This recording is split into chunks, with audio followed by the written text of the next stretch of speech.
Bonjour à tous et bienvenue sur notre chaîne, où nous partageons des curiosités fascinantes et le lore profond du Seigneur des Anneaux. Si vous appréciez ce genre de contenu, n'oubliez pas d'aimer la vidéo et de vous abonner pour ne manquer aucune de nos prochaines analyses au format documentaire. Aujourd'hui, nous entamons un voyage passionnant à travers l'ascension et la chute de Sauron, en explorant comment ce Maya, autrefois connu sous le nom de Méron, et passe d'un serviteur brillant de Olë à l'effrayant Seigneur des Ténèbres qui a façonné le destin de la Terre du Milieu. Cette vidéo vous guidera à travers les moments clés de son histoire avec un récit clair et immersif, destiné à révéler la profondeur du plus iconique des antagonistes de Tolkien. Avant de commencer, une brève précision. Pour éviter tout problème de droit d'auteur, toutes les images de cette vidéo ont été générées par IA. Pour cette raison, certaines images peuvent présenter de légères différences par rapport à la narration. Cette vidéo est présentée sous forme d'analyse documentaire afin que YouTube en reconnaisse correctement l'objectif éducatif. Il peut également y avoir quelques erreurs occasionnelles dans la narration, car nous testons encore différents systèmes de voix IA afin d'obtenir la meilleure qualité possible. Cela étant dit, commençons notre voyage à travers les origines, la corruption et la chute finale de Sauron.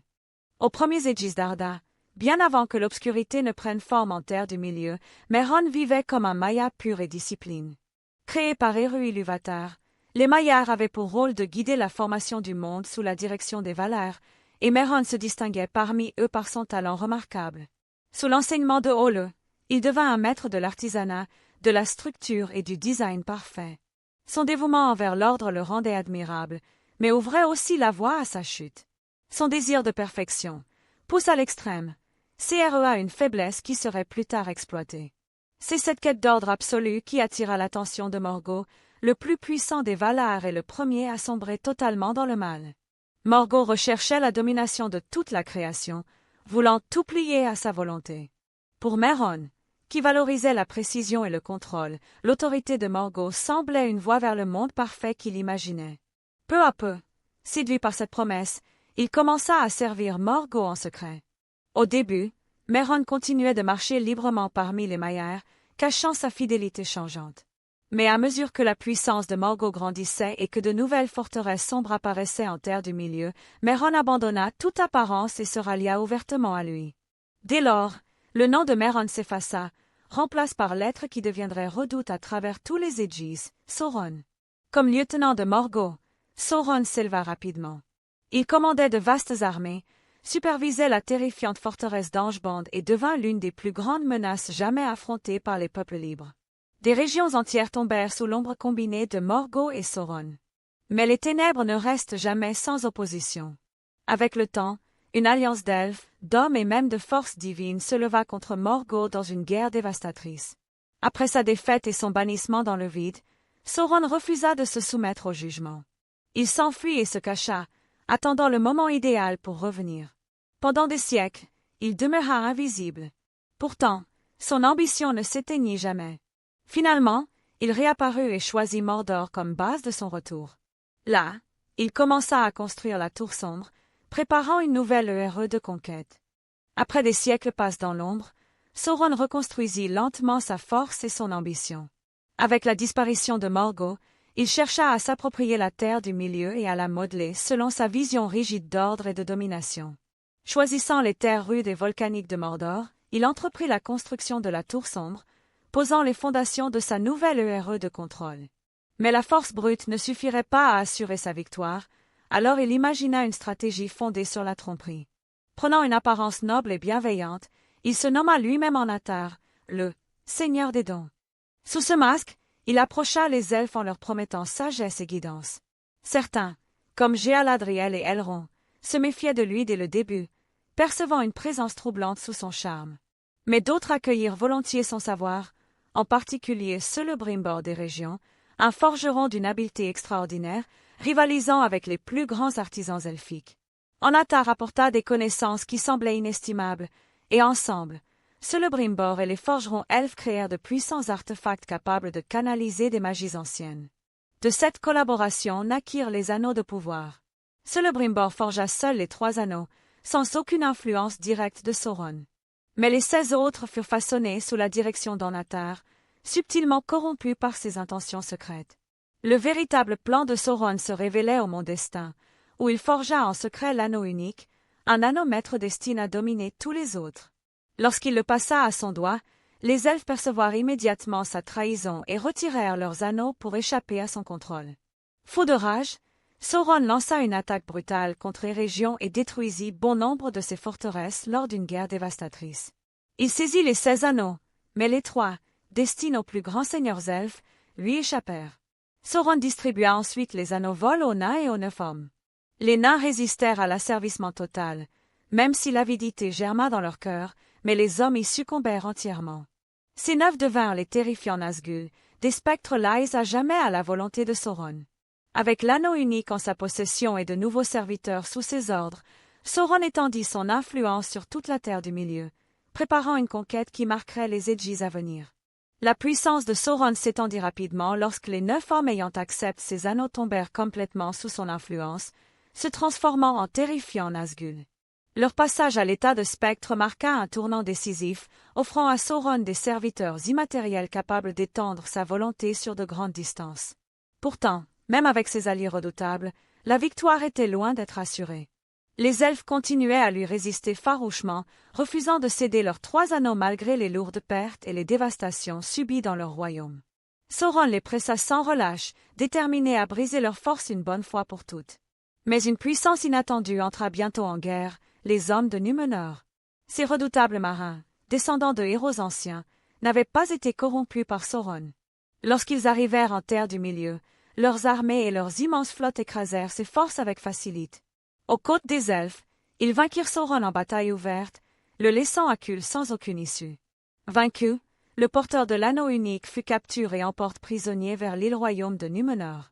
Ce qui semblait être le triomphe final des peuples libres se transforma bientôt en désastre. Sauron, aussi rusé que toujours, feignit de se soumettre. Avec patience et manipulation subtile, il gagna la confiance des dirigeants de Númenor, distillant dans l'esprit des ambitieux un venin insidieux. Peu à peu, il convainquit beaucoup d'abandonner les Valar et de vénérer Morgoth, ravivant l'ombre de son maître disparu. Sa plus grande tromperie fut de persuader le roi de Númenor de lancer une attaque contre le royaume béni, promettant l'immortalité en récompense. Cet acte d'arrogance eut des conséquences catastrophiques. En réponse à la rébellion de Númenor, Eru Ilúvatar intervint directement. L'île entière fut engloutie par la mer dans un cataclysme dévastateur, anéantissant presque tout son peuple. Le corps physique de Sauron fut détruit dans le déluge, mais comme il était un Maia, son esprit survécut. Affaibli mais non anéanti, il s'enfuit vers Mordor, où il modela lentement un nouveau corps et rassembla de nouvelles armées. Cependant, les Núménorines survivants, désormais installés en Terre du Milieu, fondèrent des royaumes puissants qui demeureraient une menace durable pour l'ombre renaissante de Sauron. Malgré la destruction de Númenor, l'ombre de Sauron ne disparut pas. Ayant retrouvé une forme en Mordor, il recommença à rassembler sa puissance et à reconstruire ses armées. Pourtant, face à lui se trouvaient les Núménorines survivants qui avaient échappé au cataclysme. Leurs descendants fondèrent de puissants royaumes en Terre du Milieu, et leur présence troublait profondément Sauron, car ils portaient l'héritage et la force d'un peuple qu'il avait autrefois humilié. Déterminé à écraser cette menace croissante, Sauron mena la guerre contre leur nouveau royaume. Ses assauts furent impitoyables et incessants, nourris par son désir d'imposer sa domination absolue sur toute la Terre du Milieu. Mais l'histoire a tendance à se répéter. De même que les elfes et les hommes s'étaient unis autrefois pour vaincre Morgoth, une nouvelle alliance commença à se lever contre lui. Les hommes, conduits par Elendil, et les elfes, dirigés par Gil-galad, unirent leurs forces pour former la légendaire Dernière Alliance. Leurs armées marchèrent ensemble vers Mordor, endurant de longues batailles éprouvantes. Finalement, ils atteignirent le pied de la tour sombre, où Sauron en personne se montra pour combattre. Sa puissance était immense, si grande qu'il abattit lui-même Elendil et Gil-galad lors de l'affrontement final. Pourtant, même dans cette victoire, il fut affaibli. Profitant de l'instant, Isildur, fils d'Elendil, saisit les fragments de l'épée brisée de son père et trancha les doigts de Sauron, séparant de lui l'anneau unique, qui contenait une grande part de son essence. Avec l'anneau arraché, la forme physique de Sauron s'effondra, et il fut vaincu une fois de plus. Mais son esprit, lié à l'anneau, survécut. Isildur conserva l'anneau pour lui-même, mais sa victoire fut de courte durée. En voyage, il fut attaqué par des orques et tue, l'anneau glissant de sa main dans une rivière où il disparut pendant de longues années. De nouveau sans corps, Sauron se cacha dans les ombres. Avec le temps, il recommença à reconstruire sa présence dans un nouveau refuge sombre, Dol Guldur, au cœur des ténèbres de la forêt noire. Bien qu'affaibli et privé de forme physique, Sauron était loin d'être vaincu.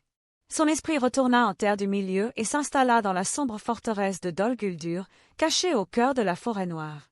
Là, il reconstruisit lentement son influence dans le secret. Des murmures commencèrent à circuler au sujet d'une ombre grandissante, une présence que beaucoup reconnaîtraient plus tard comme le retour de Sauron. Même sans corps, sa puissance suffisait à réveiller de vieux maux et à corrompre la vaste forêt alentour, transformant des bois verdoyants en un lieu de peur. Mais les mouvements de Sauron ne passèrent pas inaperçus. Gandalf, toujours vigilant, commença à enquêter sur l'étrange obscurité qui envahissait la forêt noire. Avec Galadriel et le reste du Conseil blanc, il découvrit la vérité derrière le mystérieux Nécromanté qui habitait Dol Guldur. Comprenant la menace qu'il représentait, le Conseil s'unit pour l'affronter. Leur puissance combinée força Sauron à abandonner Dol Guldur, mais non sans avoir retrouvé assez de force pour reprendre son véritable dessein. Il ne lui restait qu'un seul endroit où aller, retourner en Mordor, où sa forteresse, ses armées et ses ambitions l'attendaient. De retour en Mordor, Sauron se déclara ouvertement à nouveau. Les feux du Mont Destin se rallumèrent, annonçant son retour complet. Ses armées se rassemblèrent en nombre immense, prêtes pour une nouvelle conquête de la Terre du Milieu. Pourtant, un seul objet se dressait encore entre lui et la victoire ultime, l'anneau unique, perdu depuis des siècles. Cet anneau se trouvait alors entre les mains de Frodo, un hobbit ayant voyagé loin de la paix de la conte. Contre toute attente, Frodo atteignit le cœur en flammes du Mont Destin, l'endroit même où l'anneau avait été forgé. Là, il fut enfin détruit, et avec lui disparut la plus grande partie de la puissance de Sauron. Sa chute libéra une onde de choc cataclysmique à travers Mordor. La tour sombre s'effondra, la terre se fendit, et les armées de Sauron, privées de sa volonté, sombrèrent dans le chaos. Son esprit, dépouillé de force et de forme, fut disperse. Il ne pouvait plus jamais menacer la Terre du Milieu. Avec la destruction de l'anneau unique, l'ombre persistante de Sauron se dissipa enfin. Sa présence, autrefois si puissante qu'elle avait façonné des Edgis entiers, s'éteignit complètement. Même la terre de Mordor réagit à sa chute. Les orages qui assombrissaient son ciel depuis si longtemps disparurent, la lourde obscurité se leva, et les armées qui marchaient sous son commandement se dispersèrent sans but. Sans la volonté de Sauron pour les guider, elles sombrèrent dans la confusion et prirent la fuite, ne laissant derrière elles que le silence là où la guerre grondait encore quelques instants plus tôt. À travers toute la terre du milieu, la nouvelle de la défaite du Seigneur des Ténèbres se répandit rapidement. Des royaumes cachent des elfes au royaume des hommes, jusqu'au champ paisible de la conte, l'espoir refleurit. Le long combat contre Sauron avait atteint son dernier chapitre. Le courage de ceux qui s'étaient dressés contre lui, elfes, hommes, nains, et surtout hobbits, fut au nord partout dans le monde. Leur unité et leur résilience avaient rendu la victoire possible, même lorsque les ténèbres semblaient inévitables. L'histoire de Sauron, de Mairon le Maia au tyran qui cherchait une domination absolue, arriva à sa conclusion définitive. Ses débuts prometteurs, en tant qu'esprit de voie à l'ordre et à l'artisanat, s'étaient transformés en une obsession du contrôle, le menant sur un chemin de corruption qui dévorait tout ce qu'il touchait. Au final, l'anneau contenant tant de sa puissance devint l'instrument de sa chute, détruit dans les mêmes feux qu'il avait forgés. Avec sa défaite, une nouvelle paix s'installa lentement sur la terre du milieu. Bien que les cicatrices de la guerre demeurassent, les peuples pouvaient enfin reconstruire sans craindre l'œil toujours vigilant. Ce fut la fin d'un âge marqué non seulement par une grande obscurité, mais aussi par un courage extraordinaire, des sacrifices et de l'espoir. Et tandis que les peuples libres se tournaient vers leur avenir, la longue et tourmentée histoire de Sauron devint un rappel. Même les plus puissants peuvent tomber, et les plus petits peuvent s'élever pour changer le cours de l'histoire. Ainsi, la longue histoire du Seigneur des Anneaux atteignit sa véritable conclusion. Avec la puissance de Sauron brisée et ses armées vaincues, l'obscurité qui pesait sur la terre du milieu se dissipa enfin.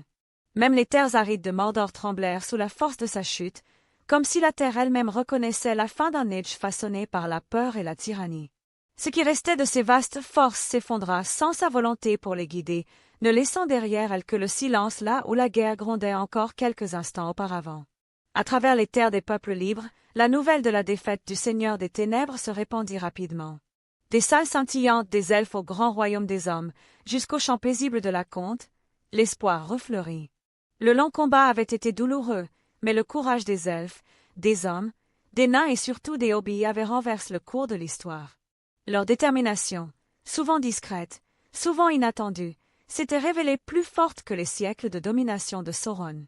L'histoire de Sauron, complexe et tragique, avait commencé avec la promesse et la pureté de Méron, un Maya qui chérissait l'ordre et l'artisanat. Pourtant, son désir de contrôle et de perfection s'était perverti en corruption, faisant de lui la plus grande menace que la terre du milieu ait jamais connue. Son ascension avait marqué des Aegis entiers. Sa chute marqua la fin de l'un d'eux. Avec sa défaite finale, la paix revint lentement. Les ombres se levèrent, les feux s'éteignirent, et les terres marquées par la guerre commencèrent à guérir.